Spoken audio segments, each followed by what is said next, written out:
আন্তর্জাতিক জলসীমায় মার্কিন বাহিনীর হামলায় ডুবে যাওয়া ইরানি যুদ্ধজাহাজ IRIS দেনা থেকে এ পর্যন্ত 87 জনের মরদেহ উদ্ধার করেছে শ্রীলঙ্কা নৌবাহিনী।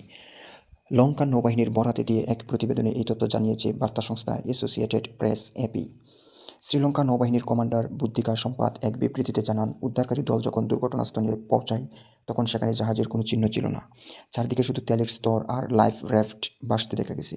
তিনি বলেন, আমরা সাগরে মানুষের মরদেহ ভাসতে দেখেছি।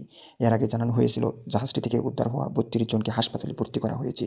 শ্রীলঙ্কার পররাষ্ট্রমন্ত্রী পার্লামেন্টে জানিয়েছেন, ইরানি ওই ফ্রিগেটে অন্তত 180 জন আরোহী ছিলেন বলে ধারণা করা হচ্ছে। নৌবাহিনীর মুখপাত্র জানিয়েছেন, উদ্ধার করা মরদেহগুলো বর্তমানে উপকূলে আনার প্রক্রিয়া চলছে। নিখোঁজ বাকিদের সন্ধানে উদ্ধার অভিযান অব্যাহত রয়েছে। এর আগে ইরানি যুদ্ধজাহাজে হামলার তথ্য নিশ্চিত করেন যুক্তরাষ্ট্রের প্রতিরক্ষামন্ত্রী পিট হেগসেথ।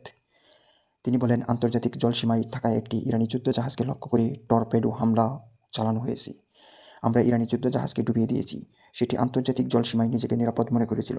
তবে কোন জাহাজটি লক্ষ্যবস্তু করা হয়েছে সেই বিষয়ে নির্দিষ্ট করে কিছু জানাননি তিনি।